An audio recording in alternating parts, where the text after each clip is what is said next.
이 시간은 함께 볼 성경 말씀은 로마서 2장 6절부터 11절의 말씀이 되겠습니다. 로마서 2장 6절부터 11절의 말씀입니다. 다 찾으신 줄 알고 한 목소리로 함께 봉독하여 보도록 하겠습니다. 하나님께서 각 사람에게 그 행한 대로 도움하시되 참고 선을 행하여 영광과 존귀로 썩지 아니함을 구하는 자에게는 영생으로 하시고, 오직 당을 지어 진리를 따르지 아니하고 불의를 따르는 자에게는 진노와 분노로 하시리라. 악을 행하는 각 사람의 영에는 환난과 공고가 있으리니 먼저는 유대인에게요 그리고 헬라인에게요. 선을 행하는 각 사람에게는 영광과 존귀와 평강이 있으리니 먼저는 유대인에게요 그리고 헬라인에게라. 이는 하나님께서 외모로 사람을 취하지 아니하심이라. 아멘. 자, 주어진 하나님의 은혜의 값이다라는 말씀을 가지고 함께 2시간에 걸쳐서 은혜를 나누도록 하겠습니다. 이 동양 철학에 보면은 여러분들 그야말로 백가쟁명의 경영장과 같다라는 그 다양성을 가지고 있습니다. 여러분들 이 백가쟁명이라는 말은 수많은 학자나 학파가 자신들의 사상을 자유로이 논하는 것을 바로 백가쟁명이다라고 얘기합니다. 그래서 우리 이 동양 철학에서 대표로 두 산맥을 그을 수 있으면 무엇을 나타낼 수 있습니까? 바로 공자와 모자를 말할 수 있죠. 공자는 유가의 사상을 나타냈고, 모자는 도가에 대한 이와 같은 사상을 나타냈습니다. 그런데 그들이 그렇게 한결같이 도가든 유가든 여러분들 한결같이 이 백가쟁명을 하면서 그들이 하고 싶어하는 딱 말은 하나더라는 것이에요. 그러니까 유가에서 부르짖는 것과 유가에서 말하는 이 사상과 이 노자가 말하는 도가에서 말하는 이 사상이 무슨 사상이냐면 바로 자연주의 사상이라는 것이에요. 자연주의. 그러니까 이 자연주의는 뭐예요? 실존에 있죠. 존재에 있단 말이에요. 그러니까 이 존재되어 있는 것에 대해서만 그들은 바로 삶의 방향성과 지향성이 어디로 흘러가야 하는지를 그들은 나타내는 이끌어내는 것입니다. 그래서 모든 동양 사상은 초월자와 초월의 영역을 부정해버립니다. 그들은 자연 자체가 자생력과 변신력 그리고 창조력을 가지고 있어 거기에서 모든 존재의 탄생과 변화가 성숙이 일어나게끔 되어 있다라고 믿습니다. 그래서 우리 기독교는 존재의 탐구를 통해 존재의 궁극적 근원이신 하나님 아버지께 향하게 되는 것입니다. 그런 존재의 궁극적 근원에 대한 탐구는 종교적 세계관을 전제하지 않고는 인류의 사고가 등장할 수 없습니다. 그런데 동양의 사상과 철학에서는 그런 종교적 세상관을 일찍 탈피해 버리기 때문에 존재의 궁극적 근원을 따지지는 않습니다. 그냥 존재는 이미 있는 것이다 라는 그와 같은 전제에서 출발을 하더라는 것입니다. 따라서 동양 철학에서는 인간이 누구냐라는 것에 관심이 없어요. 그리고 또 인간은 도대체 어디서 왔으며 어디로 갈 것인지에 대해서도 관심이 없습니다. 그 대표적인 것이 누구입니까? 그 절에서 석가의 가르침을 여러분들 최고의 으뜸의 가르침이라고 얘기를 하잖아요. 이 석가의 제자가 석가모니에게 묻습니다. 석가에게 스승이요, 인간은 도대체 어디에서 와서 어디로 가는 겁니까? 라고 묻습니다. 그때 석가가 뭐라고 얘기합니까? 네가 그러한 것에 관심을 두지 말고 지금 네 자체의 존재성, 그러니까 너는 지금 인생의 독화살을 맞고 지금 이 인생을 살아가고 있다라는 네 자체에만 관심을 가져라. 그래서 어떻게 해서든 그곳에서 벗어날 수 있는지를 너희들은 그것만 생각하라라고 얘기합니다. 그래서 그 생로병사의 윤희에서 빠져나갈 수 있을까? 그게 바로 석가가 얘기하는 말입니다. 자, 이와 같은 이야기만 보아도 동양의 사상이나 종교나 철학은 존재의 궁극적인 근원에는 전혀 관심이 없더라는 것이에요. 그러니까 내가 있으니까 있는 거예요. 예? 내가 있으니까 있는 거예요. 내가 존재하지 아니하면 그 어떤 삼라만상 그 어떤 것도 여러분들 필요가 없다는 것입니다. 그러니까 결국 이 석가가 얘기하는 것은 결국 누구예요? 나라는 존재다. 나라는 존재가 있기에 지금 이 자연의 순리대로 흘러가는 것이지 내라는 존재가 없으면 그 자연의 순리나 영리든 그것은 아무 필요성이 없다는 것이에요. 그러니까 지금 누구에 집중하라고 얘기를 하는 거예요? 나에게 집중하라는 거예요. 나. 네가 어디로 와서 어디로 갈 건지에 대해서는 그것은 관심이 갖지 말고 지금 네가 어떻게 해서 존재하고 있고 네가 어떻게 존재되어져 가야 하는지를 그것에만 관심을 가지라고 얘기를 하고 있어요. 그러니까 여러분들 보세요. 세상의 철학, 세상의 사상은 결국 어디로 가는 거예요? 자기 자신에게로 가는 것이에요. 그래서 이 세상의 어떤 초등학문도 여러분들 자기 자신에서 벗어날 수가 없는 것입니다. 그러나 기독교만 유일하게 나의 자신에서 탈피되어야 된다라고 얘기를 하는 거예요. 나라는 존재에서 벗어나지 못하는 자는 결국 영원한 아버지 하나님의 땅에 거할 수 없는 자가 바로 나라는 그것을 자꾸 성경은 폭로시키고 일깨워주고 있는 것입니다. 그러니까 이 세상의 철학과 이 세상의 사상과 여러분들 자꾸 이 기독교는 대립이 되어서 여러분들 동떨어진 길로 가는 거예요. 지금 네가 어디에서 와서 어디로 가는지에 대해서 관심 갖지 마.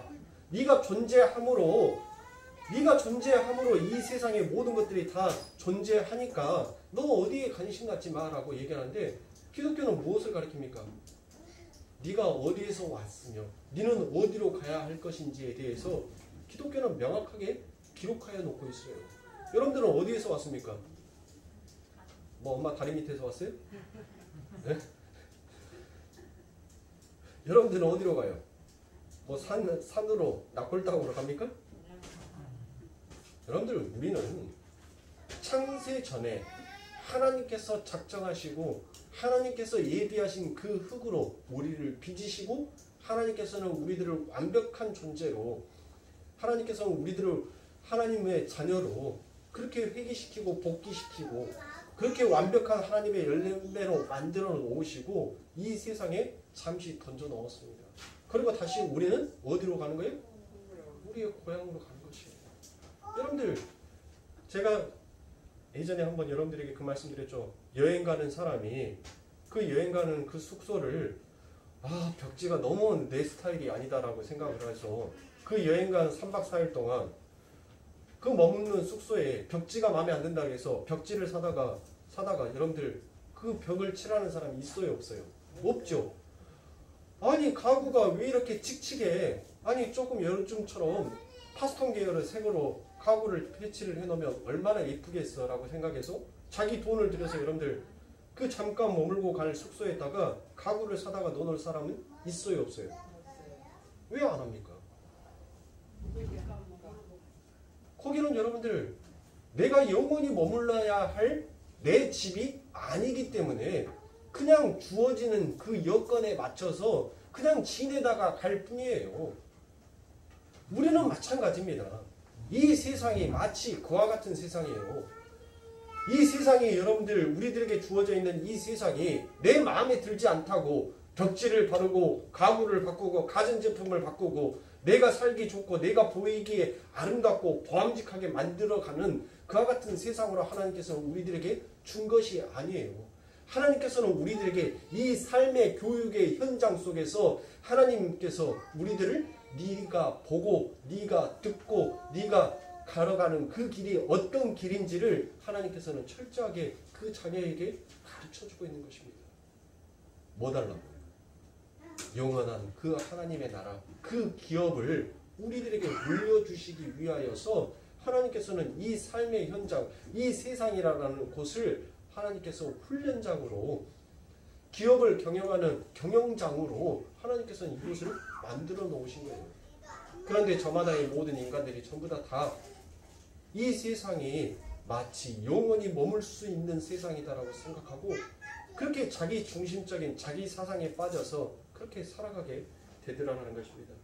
그래서 그들의 관심은 존재에 있게 한 대상에 있는 것이 아니라 존재인 자기 자신에게만 집중되어 있더라라는 것입니다. 따라서 동양사상에서는 그 존재 자체의 행위와 수고에 의해 그 존재의 향후 양태가 결정이 되는 것을 바로 인연생기라고 얘기합니다. 이 인연생기라는 것은 자기 존재가 원인이 되어 향후의 결과를 도출해낸다라는 사상을 말하는 것이 바로 인연생기다라고 얘기합니다. 즉 하늘과 땅과 바다와 인간과 모든 만물이 하나로 묶여서 서로에게 원인의 역할을 하더라라는 것이에요. 그러니까 우주는 죽어있는 것이 아니라 살아있는 거에 대한 생명이다라고 이야기합니다. 그걸 바로 생기자연이다라고 얘기합니다. 인간을 포함한 우주 만물은 끊임없이 움직이고 변화하면서 또 다른 생명을 만들어낸다는 것, 그게 바로 변화라고 얘기하고 그 전제 자체가 바로 생명이다라고 얘기를 합니다. 따라서 동양사상에서는 죽음이 아닌 것이 되는 것입니다. 죽음이라는 것은 존재가 커다란 생명 안에서 또 다른 옷으로 갈아입는 현상일 뿐이다라고 얘기합니다. 그것을 만물 유생론이다라고 얘기합니다. 그러니까 여러분들 그 말 많이 들었죠? 그래, 내가 지금은 개새끼로 태어났지만 나중에는 반드시 내가 사람으로 환생해서 내가 너에게 똑같이 해줄게 라고 환생론을 얘기를 하죠. 바로 그 이야기인 거예요. 그 이야기. 그러니까 인간이 죽어서 죽음으로 끝나는 것이 아니라 인간은 이 인간이라는 이 옷을 벗어버리고 또 다른 옷으로 갈아입게 된다라는 것을 말하더라는 것입니다. 즉 생명은 하늘, 땅, 사람, 동물, 식물 등으로 끊임없이 변화하는 것이지 소멸이 되거나 새롭게 창조되는 것이 아니다라고 말을 합니다. 그러한 자연의 변화를 바로 무엇이다라고 얘기하냐면 역이다라고 얘기합니다. 바로 그 역에 관한 책이 무엇입니까? 그게 바로 주역이에요. 주역. 여러분들이 손 들지 말고 오늘의 운세 보고 온 사람 조용히 가슴에다가 손을 드세요. 보실 필요 없어요. 여러분들. 그 주역은 그러한 자연의 변화와 이치의 역을 바로 64궤를 인용하여서 설명해 놓은 책이 바로 주역입니다. 이 64궤는 복희가 처음에 몇 개를 가지고 와요? 8궤를 가지고 오죠. 8궤를 가지고 와서 그 뒤에 온 사람이 바로 중궤라고 해가지고 이 두 궤씩을 바로 겹쳐 바로 64궤를 만듭니다.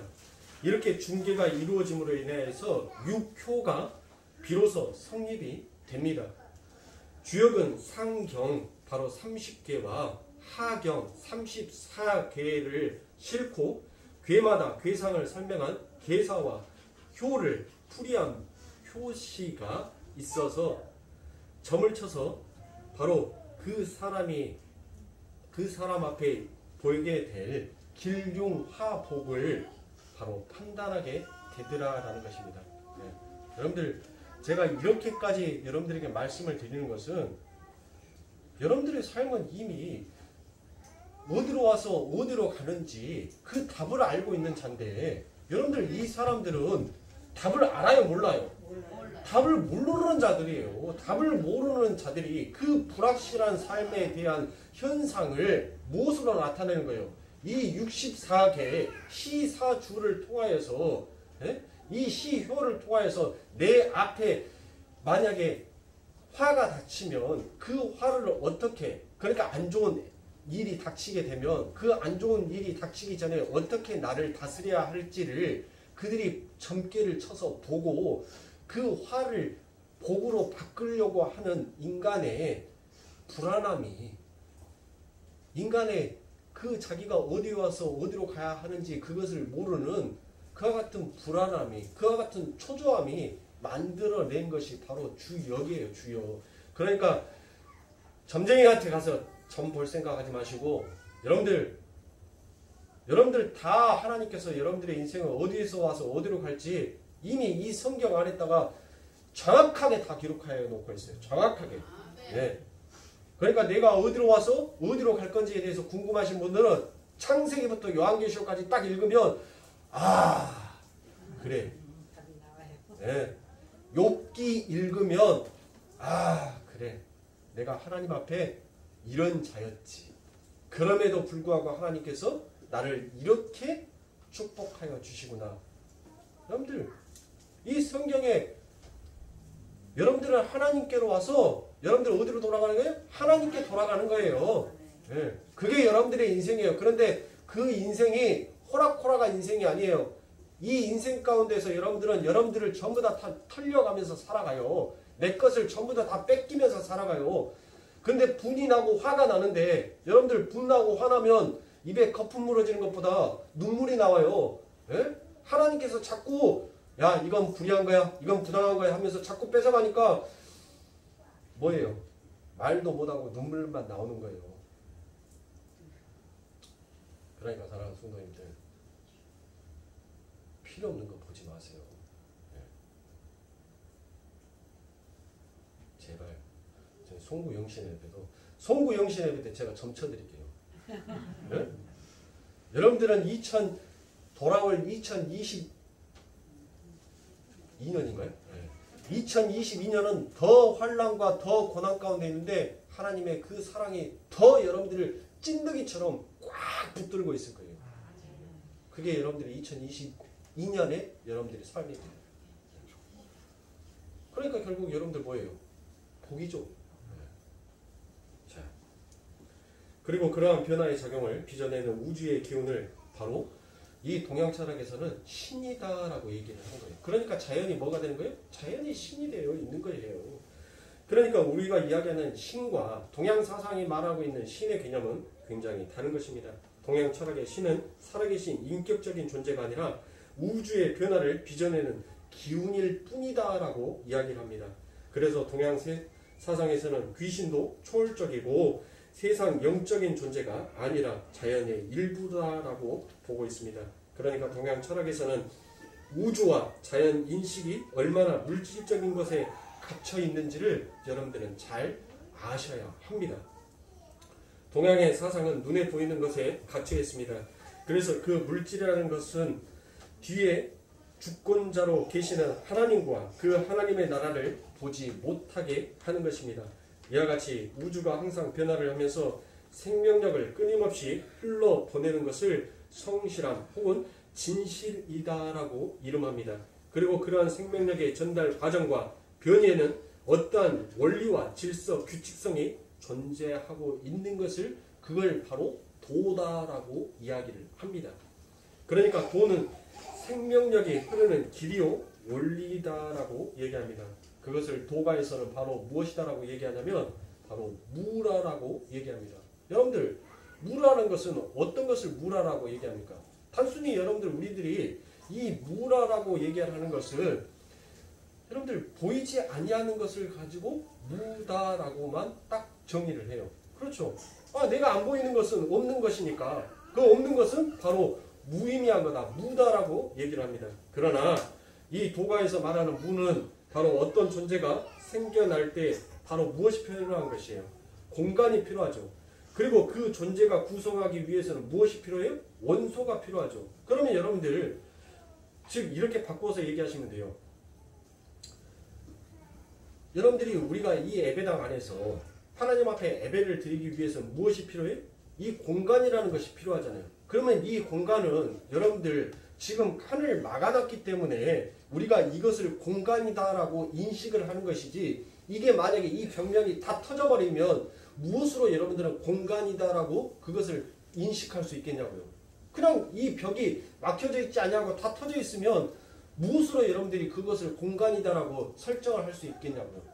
그리고 그 안에서 어떤 존재가 하기 위해서는 여러분들 제가 어떤 존재가 이야기하기 위해서는 바로 마이크를 껐어요. 마이크를 끄고 얘기하니까 들리긴 들려요. 에? 자, 많은 사람들에게 전달하기 위해서 이 마이크를 사용해서 여러분들에게 이야기를 합니다. 그런데 이 소리가 이 스피커를 통하여서 여러분들에게 전달되어질 때 이 소리는 여러분들에게 어떤 원소로서 지금 전달되는 방식인데 이 소리가 여러분들 눈에 보여요? 안 보이죠? 그런데 소리는 뭐 하고 있어요? 움직이고 있단 말이에요. 그렇죠? 공간은 움직여요? 움직여지지 않아요? 공간은 움직이지 않는 것이에요. 그래서 이 무라는 것은 바로 움직임이 없는 무미와 존재하지 않냐는 허무가 두 개가 함께 같이 있는 것입니다. 그래서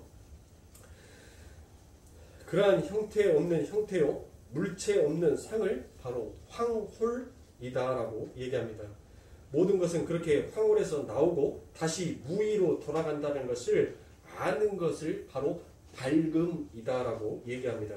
그것을 알지 못하는 것을 망동이다라고 얘기를 하고, 그렇다면 움직임이 없고 존재가 없는 무의 실체를 어떻게 정의하고 인식할 수 있는지가 바로 그냥 노자가 뭐라고 얘기해요? 그걸 무다라고 얘기를 하는 거예요. 왜? 그가 해석하기에 그것은 뭐 하는 거예요? 불가능하던 거예요. 그러니까 노자 역시도 이 무라는 것을 바로 불가능으로 얘기를 하고 마는 것입니다. 자, 그런 얘기는 여러분들 어떻습니까? 네? 무를 설명하는 것이 불가능하다라고 아니 기껏 뭐 무위 얘기하고 허무 얘기하고 네? 황홀 얘기하고 별의별 얘기들을 처음에다 다 끄집어서 얘기를 했는데 그래 그러면 무가 결론적으로 뭐냐라고 하니까 불가능이야. 야 그런 소리는 누가 못합니까? 그렇죠.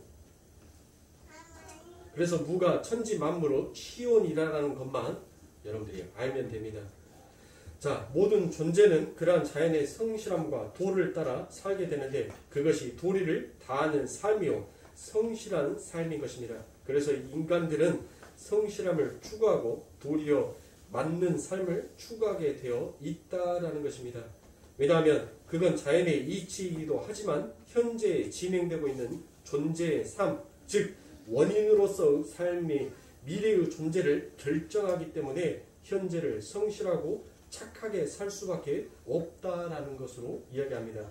그러한 성실함을 노자는 바로 수련이다라고 바로 명명하기도 합니다. 그러니까 인간의 수련이나 성실함이나 착한 삶을 통하여 미래의 자기 위치를 스스로 결정할 수 있게 되어 있다라고 얘기를 합니다. 그게 마치 공식처럼 정확하게 원인의 삶에 대한 결과로서 삶이 우리 인간에게 주어진다라는 그들의 주장입니다. 그러니까 여러분들 무슨 얘기가 있어요? 학창시절에 학생은 뭐 할 때예요? 너희들은 지금 공부할 때다라고 얘기를 하죠.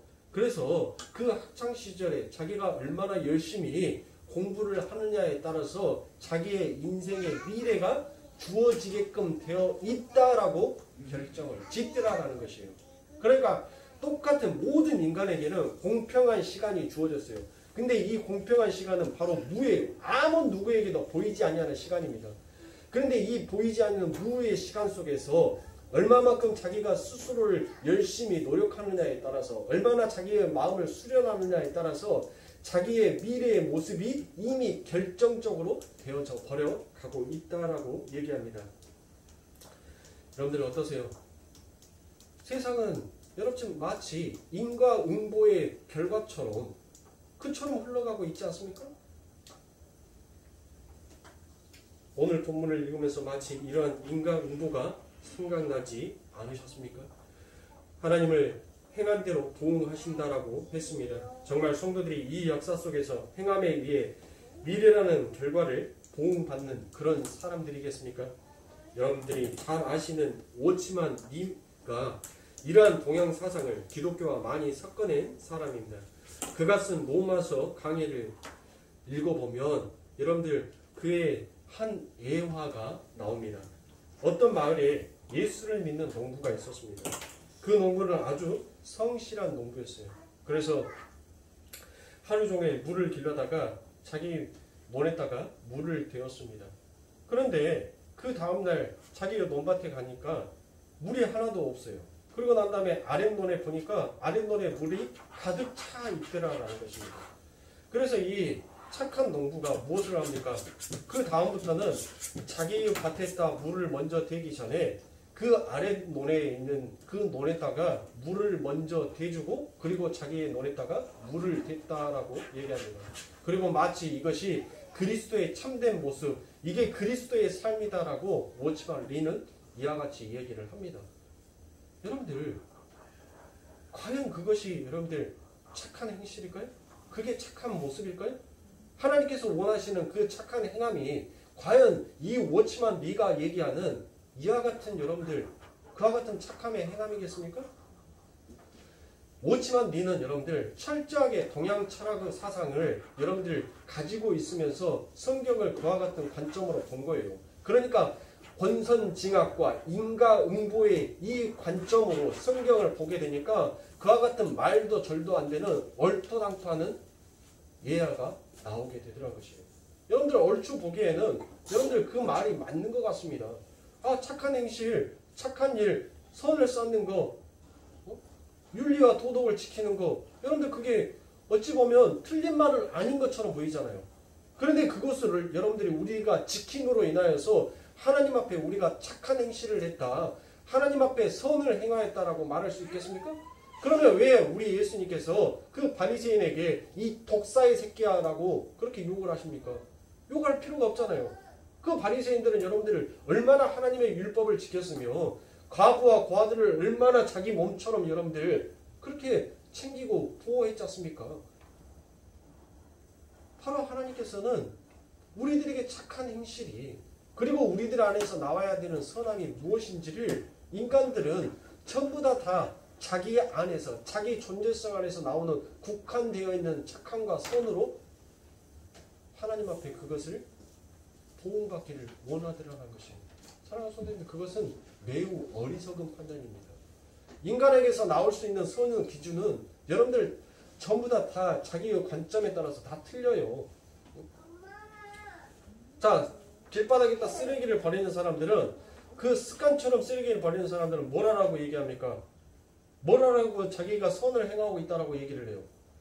야, 내가 쓰레기를 버림으로 인하여서 쓰레기를 줍는 사람들을 그 사람들을 만들어놨으니까 나는 일자리를 창조한 사람이다라고 얘기합니다.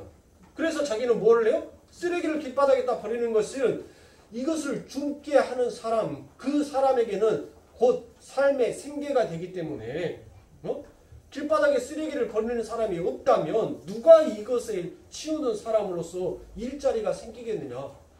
그러니까 나는 지금 뭘 하고 있는 거예요? 착한 행실을 하고 있다는 거예요. 그래서 길에다 쓰레기를 버립니다. 담배꽁초를 버려요. 네? 내가 버림으로 인해서 또 다른 사람이 일할 것이 생겨난다. 여러분들 어떻게 그것이 선이 될 수가 있습니까? 어떻게 그것이 선의 기준점이다라고 말할 수 있겠어요? 어떻게 그가 행한 것이 모든 사람들에게 있어서 나는 지금 너무나도 착한 행실을 하고 있다라고 말할 수 있겠습니까? 그러니까 인간마다 다 자기가 갖고 있는 선의 기준점이 그 악의 기준점이 전부 다 다르더라는 것이에요. 그래서 성경은 그렇게 들쑥날쑥 감정의 기복처럼 너희들 그렇게 흘러가는 것이 선이 아니다라고 성경에서는 정확하게 이야기하고 못 받고 있는 것입니다. 그래서 오늘 본문에 보시면은 행한대로 갚으신다는 말씀의 진리가 여러분들 바로 어디에서 나온 것이에요? 우리 하나님께서 진짜로 행한대로 갚으시겠다는 여러분들 인과응보의 이 말씀인가요? 이 말씀의 존재는 여러분들 반드시 어디에서 나와 있는지 우리는 성경의 전체 맥락을 보면서 가야 돼요. 아, 내가 착한 일을 행하지 아니하면, 내가 교회에 와서 열심히 봉사를 하지 아니하면 하나님께서 나를 벌하시고, 내가 정말 열심히 교회에 와서 봉사를 하고 착한 행실로 살아가면 하나님께서 내게 선을, 하나님께서 내게 복을 베풀어 주시겠지라는 그와 같은 말씀으로 여러분들 봐서는 아니 된다는 거예요. 이 로마서 전체의 대주제는 바로 로마서 1장 17절에 그 말씀을 모토로 하여서 전부 다 출발하고 있다는 것을 여러분들은 망각하여서는, 잊어버려서는 아니 되는 것입니다. 로마서 1장 17절의 말씀이 무엇입니까? 맞습니다. 오직 의인은 믿음으로 말미암아 사는 거예요. 나를 믿으면서 나를 의지하면서 사는 것이 아니라 우리는 하나님을 믿으면서 하나님을 의지하면서 사는 자로 산다라는 것을 여러분들 잊지 마셔야 합니다. 그런데도 여러분들 이렇게 오직 의인은 믿음으로 말미암아 산다라는 이와 같은 말씀을 우리들 안에는 알고 기억하고 있음에도 불구하고 우리들은 여전히 그 말씀의 모토가 아닌 나라는 주체성에서 남을 판단하고 정죄하며 여러분들 평가하기 시작하더라라는 것입니다. 그 말씀이 바로 로마서 1장 1절부터 3절의 말씀입니다. 그러므로 남을 판단하는 사람은 물론 누구든지 내게 핑계치 못할 것은 남을 판단하는 것으로 내가 너를 정죄함이니 판단하는 내가 같은 일을 행함이라. 이런 일을 행하는 자에게 하나님의 판단이 진리대로 되는 줄 우리가 아노라. 이런 일을 행하는 자를 판단하고도 같은 일을 행하는 사람아 내가 하나님의 판단을 피할 줄로 생각하느냐라고 기록되어 있습니다. 여기에서 어떤 행함이 반복하여 지적이 되고 있는데 그 행함이 무엇이다라고 얘기합니까? 바로 못된 행함이다라고 얘기합니다. 그러면 그 못된 어떤 행함이 무엇입니까? 바로 남을 판단하고 심판하는 행함, 그리고 사람을 외모로 판단하는 행함이다라고 얘기합니다. 여기에 이어서 오늘 본문 6절인 것입니다. 바로 바울은 로마 교회 안에 못된 유대주의를 지적하는 다음에 그러한 행함은 하나님의 진노를 쌓는 것이다 라고 5절에서 경고를 한 후에 6절에서 그러한 행함에는 반드시 하나님의 뭐가? 보응이 있을 것임을 거듭 강조하고 있습니다. 그러니까 6절은 착한 일 많이 해 안 그러면 하나님께서 너를 바로 벌 주실 것이다 라는 그와 같은 식의 권선지각의 교훈을 적어놓은 책이 아닙니다. 보이는 것으로 함부로 사람을 판단하는 거 그거 안 되는 것을 경고하고 있습니다. 그런 후 7절부터 8절에서 다시 그 못된 행함과 선한 행함을 구체적으로 설명을 해주고 있는 것입니다. 본문 7절과 8절입니다. 참고 선을 행하여 영광과 존귀와 썩지 아니함을 구하는 자에게는 영생으로 하시고 오직 당을 지어 진리를 쫓지 아니하고 불의를 쫓는 자에게는 노와 분으로 하시리라 라고 얘기합니다. 자, 7절에는 영생을 보응으로 받게 되는 선을 행함이 나오고 8절에서는 노와 분으로 보응을 받게 되는 악한 행함이 나옵니다. 그런데 영생으로 보응을 받게 되는 선한 행함은 바로 어떤 행함이다 라고 기록이 되어 있습니까? 바로 영광과 존귀와 썩지 아니함을 구하는 행함이다 라고 이야기합니다. 뭐가요? 바로 착한 행함, 선한 행함이 그렇게 나오죠. 그럼 영광과 존귀와 썩지 아니함을 구하는 것이 바로 무엇이겠습니까? 그게 바로 선인데 그게 무엇이냐는 거예요. 자, 여러분, 영광이라는 것은 독사라고 했죠. 독사조. 그러니까 영광은 무엇이에요? 무엇이 영광이다라는 거예요. 자, 영광에 대해서는 여러분들에게 여러 번 말씀을 드렸죠. 그러니까 보이지 않는 하나님의 본질과 본성이 보이게 나타나는 것이 그것이 바로 영광이다라고 얘기했습니다. 그러면 여러분들 이 뒤에 나와 있는 존귀는 도대체 뭔가요? 뭐가 존귀예요? 영광은 우리가 이제 독사조 했으니까 이제 알게 되었어요. 네? 그러면 존귀는 뭐가 존귀냐고요? 뭐 귀하게, 네? 존재성이 귀하게 바뀌는 것이 존귀입니까? 여기에서 존귀라고 되어 있는 것은 바로 헬라어 티메입니다. 티메. 이 티메라는 것은 대가, 지불된 돈이다라는 그와 같은 의미가 담겨져 있습니다. 고린도전서 6장 20절에 보면 너희는 너희 것이 아니라 값으로 산 것이 되었으니 그런즉 너희 몸으로 하나님께 영광을 돌리라라고 되어 있죠. 여기에서 값이다라고 번역이 된 단어가 오늘 본문 존귀라는 그 단어와 같은 뜻을 가지고 있는 것입니다. 그게 바로 헬라어로 티메라고 여러분들에게 말씀을 드렸습니다. 즉 하나님께 영광을 품고 육신을 입고 내려오셔서 죄인들의 값으로 치러지신 예수 그리스도를 가리키는 것입니다. 그래서 거기에 썩지 아니함이 함께 나오는 것이고요. 자, 디모데전서 1장 17절입니다. 만세의 왕 곧 썩지 아니하고 보이지 아니하고 홀로 하나이신 하나님께 존귀와 영광이 세세토록 있을지어다 라고 되어 있습니다. 자, 존귀와 영광과 썩지 아니함이 바로 누구를 가리키고 있는 것입니까? 바로 하나님 예수 그리스도를 가리키고 있는 것입니다. 자, 한 군데만 더 보도록 하겠습니다. 베드로전서 1장 23절입니다. 너희가 거듭난 것이 썩어질 씨로 된 것이 아니요 썩지 아니할 씨로 된 것이니 하나님이 살아있고 항상 있는 말씀으로 되었느니라 라고 되어 있죠. 자, 우리 성도가 거듭난 것이 무엇으로 되었다라고 얘기합니까? 썩어질 씨라고 얘기합니까? 썩지 아니할 씨로 된 것이다 라고 성경은 분명하게 기록이 되어 있습니다.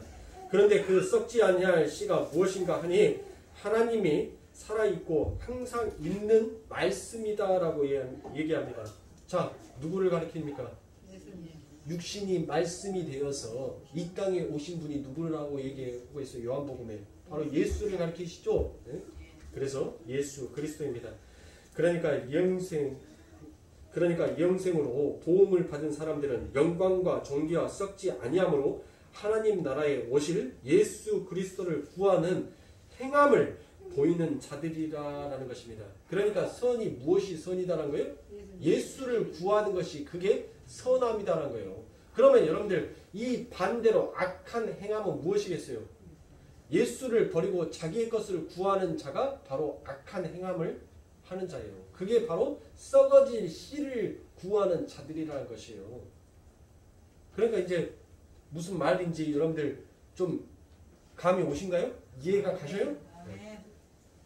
그렇게 예수 그리스도의 공로와 은혜만을 의지하는 자들이 남을 함부로 심판에 버릴 수 있느냐라는 행각의 메시지를 여러분들은 읽으실 수 있으셔야 한다라는 것입니다.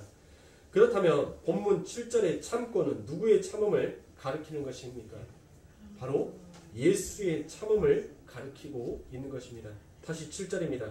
참고 선을 행하여 라고 되어 있죠.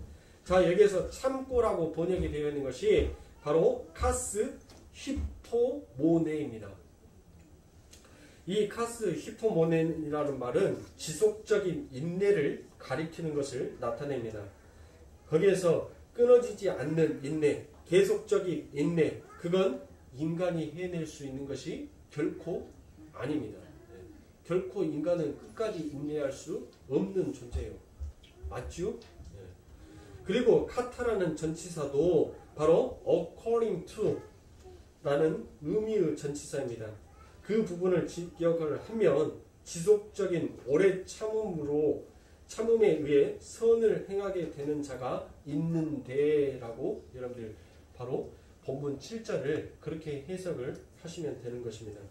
그 지속적인 오래 참음은 누구인 것인지 잘 나타내고 있는 것이 바로 우리가 조금 전에 영광과 존귀와 썩지 아니함이라는 단어를 찾아냈던 바로 디모데전서 1장 17절 바로 앞에 나옵니다. 디모데전서 1장 16절입니다. 그러나 내가 긍휼을 입은 까닭은 예수 그리스도께서 내게 먼저 일절 오래 참으심을 보이사 후에 주를 믿어 영생을 얻는 자들에게 본이 되게 하려 하심이다 라고 되어 있죠. 자, 누가 내게 긍휼을 입혀서 바로 예수 그리스도께서 긍휼을 입히셨는데 그가 뭐 하심으로? 오래 참으심으로 라고 얘기를 하고 있지 않습니까? 그렇죠. 그러니까 따라서 본문 7절은 1차적으로 예수의 행함인 것이고 그 예수의 행함에 의해 예수를 믿게 되는 성도들의 수동적 행함을 기술하고 있는 것입니다. 그게 바로 선을 행하는 것이다 라고 얘기합니다. 거기에서 선을 행하다라고 번역이 된 어구가 바로 헬라어로 에르곤 아가돈이다라는 그 어구입니다. 이 에르곤 아가돈이다라는 것은 여러분들에게 제가 빌립보에서의 말씀을 가져다가 여러 번 여러분들에게 말씀을 드렸습니다. 빌립보서 1장 6절입니다. 너희 속에 착한 일을 시작하신 이가 그리스도 예수의 날까지 이르실 줄을 우리가 확신하노라 라고 되어 있죠. 여기에서 빌립보서 1장 6절에 나와 있는 착한 일, 그 착한 일이 바로 오늘 본문에서 나와 있는 선을 행하다 바로 에르곤 아가돈이라는 그 말인 거예요. 그러니까 그 착한 일은 누구 것이에요? 누구 거? 바로 예수 그리스도의 것이다라는 거예요. 그러니까 선을 행한다는 것은 누구의 선을 행하는 거예요? 예수 그리스도의 선을 행하는 것이에요. 그러니까 성도에게 있어서 이 선을 행하게 되면 하나님께서 우리들에게 보응을 해주셔요. 근데 이 보응이라는 단어는 여러분들 무조건 나쁜 의미의 보응이 아니다라고 얘기했어요. 네. 보응에는 두 가지 의미가 항상 공존한다라고 얘기를 했습니다. 그렇죠? 자, 그래서 하나님께서 우리들에게 보응을 해주시는데 그 선한 일로 착한 일로 우리들이 하면 하나님께서 그 아버지 하나님의 아름다운 것으로 우리들에게 뭐 해주시는 거예요? 은혜를 입혀주시는 거예요. 우리들에게 영생을 주시는 거예요. 그와 같은 뜻으로 보응이 되기도 하지만 자, 그와 같은 예수의 착한 행실을 버려버리고 나의 행실, 나의 생각으로 여러분들 착한 일, 선한 일, 아름다운 행위를 했다라고 한다면 그것은 결국 무엇이 되는 거예요? 바로 하나님의 말씀을 불의로 진리를 막아버리는 일과 똑같다라는 것을 지금 사도가 이 말씀 안에서 경고하고 있는 것입니다. 그래서 그 예수 그리스도의 착한 일은 무엇이에요? 그 예수님 그리스도께서 우리 안에 들어오셔서 착한 일을 하셨다는데 그 착한 일이 무엇인 것입니까? 바로 우리를 새 사람으로 새롭게 창조해 내신 거, 그게 바로 우리 하나님의 우리들에게 베풀어 놓으신 착한 일인 것입니다. 그러니까 우리 안에서 시작된 착한 일은 우리가 행하는 어떤 일이기에 앞서 하나님의 행하심을 가리키는 것이고 그 하나님의 행하심에 의해 우리에게 나타나게 되는 증상을 바로 선을 행함이다라고 얘기합니다. 그것을 바로 우리가 믿음이다라고도 얘기합니다. 그래서 행함과 믿음은 제가 여러분들 따로 떨어지는 것이 아니라 같은 것이다라고 여러분들에게 말씀을 드렸죠. 사도행전 10장 38절에 보면 하나님이 나사렛 예수에게 성령과 능력을 기름 붓듯 하심에 저가 두루 다니시며 착한 일을 행하시고 마귀에게 눌린 모든 자를 고치셨으니 이는 하나님이 함께 하셨음이라라고 되어 있습니다. 그 예수님의 착한 일에 의해 하늘의 백성들이 선한 일이 하나님을 믿게 되는 것입니다. 그게 하나님의 착한 일입니다. 그게 교회의 착한 일이기도 합니다. 사도 바울은 우리 인간은 스스로 선한 일을 만들어낼 수 있음을 바로 로마서 7장에서 없음을 분명하게 밝혀주고 있습니다. 로마서 7장 18절부터 19절입니다. 내 속 곧 내 육신에 선한 것이 거하지 아니한 줄을 아노니 원함은 내게 있으나 선을 행하는 것은 없노라.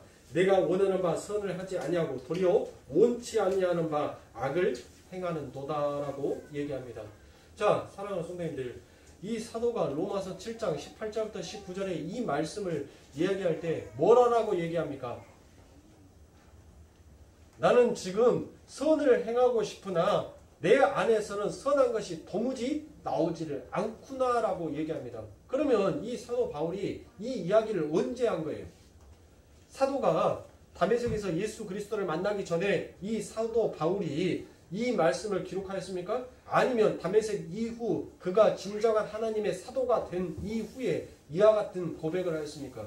분명 후자지요. 사도가 되었음에도 불구하고 자기 안에서는 선을 행하고 싶은 마음은 있으나 자기가 행하는 것은 선이 아니라 전부 다 악만 행하고 있더라라고 그렇게 고백을 하더라는 것이에요. 그러니까 사랑하는 성도님들, 우리가 행위로서 여러분들 우리가 선을 행하고 착함을 행하고 도덕과 윤리를 지킴으로 인하여서 여러분들 우리가 구원이라는 엄청난 선물을 받는 자가 아니에요. 세상은 반드시 어떤 원인이 있어야지 결과치가 있다라고 얘기를 합니다. 그러면 여러분들 원인이 없는 결과가 있어요? 없잖아요. 네가 지금 그렇게 아픈 것은 뭐 때문에 아프다는 거예요? 네가 네 몸을 잘 관리하지 않고 네가 잠잘 시간에 잘 자고 밥 먹을 시간에 잘 먹고 그렇게 했다면 네가 아프지 않을 거 아니냐. 그런데 네가 찬 거 먹지 말라니까 덥다고 찬 거 막 빼서 먹어버리고 저녁에 이불 덮고 자라면은 이불 발로 다 차고 자가서 아침에 콜록콜록 하면서 나 목 아파, 나 몸이 으스스해 라고 하는 것은 반드시 네가 그렇게 했던 결과치가 지금 그 증상으로 나타나는 것이다 라고 얘기를 하지 않습니까? 그렇죠. 이게 세상의 이치들하는 거예요. 세상은 항상 어떤 원인에 의해서 결과치가 주어지게 되더라라는 것을 얘기를 해요. 그런데 여러분들 보세요. 원인이 없는데 어떤 결과가 나오는 것이 그것이 바로 뭐예요? 그게 바로 구원인 거예요. 내가 어떤 원인을 제공하지 않았어요. 내가 어떤 것을 행하지도 않았는데 하나님께서는 우리들에게 뭐를 덥석 줘버려요? 구원을 줘버린 거예요. 우리들에게 영생의 삶을 줘버려요. 근데 무슨 결과치를 우리가 가지고 얘기를 할 수 있겠냐고요. 원인이 없는데 내 삶 가운데 구원을 받을 만한 원인이 제공이 되어 있지 않는데 무슨 우리 인간이 결과치를 만들어내자라고 가냐고요. 그게 바로 이 세상의 인과응보 권선징악이라는 이 동양 사상의 철학이 너무나도 뿌리 깊게 답습되어져서 나라는 존재 속에서 벗어나지 못하는 인간의 죄악성과 폐역함이 그와 같은 하나님의 말씀조차도 그리로 가버리게 되더라라는 것이에요. 내가 하나님 앞에 뭔 일을 했길래 하나님께서 내게 구원을 그 영생의 생명수를 내게 부어주시냐고요. 나는 아무것도 안 했어요. 여러분들 쉽게 말해서 학생들이 여러분들 공부하고 싶은 사람 있어요? 아니 여러분들 학창시절에 학생이었을 때 막 공부가 너무 좋아서 막 여러분들 그렇게 공부를 하셨습니까? 저 솔직히 말하면 공부하기 싫어서 네, 저희 아들이랑 저랑 50도 100도예요. 두렁이 담 넘어가듯이 내가 뭐를 해야 되겠다라고 생각이 되면 책 20권을 뭔 속도로 읽어버리는지 몰라요. 아무튼 그렇게 읽어요. 근데 내용은 대략 다 파악은 또 하고 있어요. 저희 아들이 그래요. 너 게임하기 전에 책 3권 읽고 독후감 쓰고 난 다음에 해. 아니 그 얘기를 하는데 10분 만에 책 3권을 다 읽고 아빠 나 게임해도 돼? 라고 합니다. 그래서 너 읽은 책 갖고 와봐. 갖고 와요. 너 이 책에서 내용 얘기해봐. 그 책에 뭔 내용 있는데 뭐가 있는데 뭐 얘기를 또 다 해요. 그러면서 나 이제 할 거 했으니까 게임해도 돼? 뭐라고 합니까? 허락해야지. 네, 허락해야죠. 해라고 얘기합니다. 그러니까 여러분들 보세요. 어느 누구도 그 학창시절에 공부가 좋아서 공부를 하는 사람이 없어요. 그런데 그 공부를 하라고 누군가에 의해서 강요가 되어지니까 하는 거예요. 네? 그렇죠. 우리가 하나님을 믿는 이 믿음도 역시 마찬가지예요, 여러분들. 우리가 예수를 믿고 싶어서 믿는 것이 아니에요. 내 안에 계신 그 창세전에 계신 하나님의 말씀이 이루어져 버리니까 나는 가고 싶지 않은데 나는 하기 싫은데 그 길로 끌려가는 거예요. 네? 주말이 되면 밖에 나가서 요즘 여러분들 날씨가 선선하니까 요즘 사람들 캠핑족들 많이 생겼잖아요. 네? 산으로 들러 텐트 하나 싣고 가서 여러분들 즐기고 거기에서 놀고 니나노 하고 좀 하루 그렇게 즐기고 오고 싶은데 그 다음날 뭐가 있어요? 휴일이 있네. 가면 안 되는데. 그런데 우리들은 이곳에 오잖아요. 왜 오는 거예요? 내 눈앞에 보여지는 그 상보다 그 뒤에 보이지 않는 더 엄청난 큰 상이, 더 큰 즐거움이 무엇인지를 알기에 우리는 이 자리에 오는 자예요. 네? 우리 예수님께서 그 치욕과 고욕을 당한 이유가 무엇입니까? 그 십자가의 매달음을 부끄러움으로 개의치 아니했던 이유가 무엇이에요?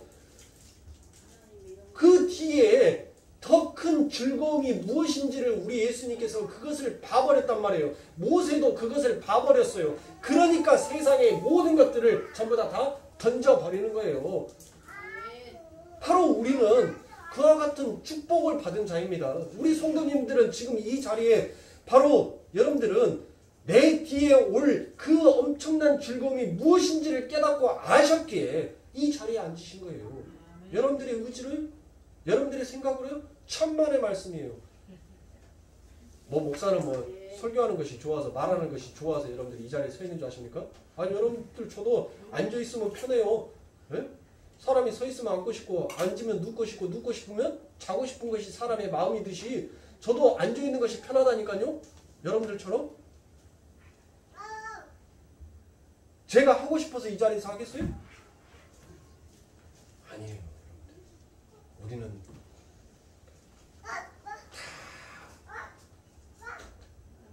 양은 각자 자기 길로 가기를 원하건만이라고 얘기하죠. 우리는 다 내 마음대로 가고 싶어요. 어느 누구도 그 목자의 뒤를 절절절절절 따라서 가고 싶은 사람 아무도 없어요. 그런데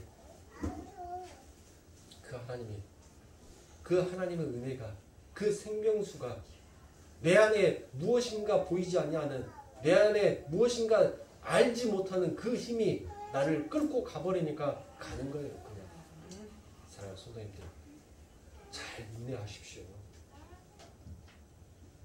학생이 그 하기 싫은 공부를 인내하면서 하였기에 여러분들 세상에 나와서 그래도 무엇인가는 하잖아요. 무엇인가는. 꼭 여러분들 뭐 대통령 되고 의사 되고 판사 되고 검사 되고 뒤에 사자 붙은 사람이 돼야지 훌륭한 사람이 아니라 그런 사람이 있으면 여러분 집 누가 지서요?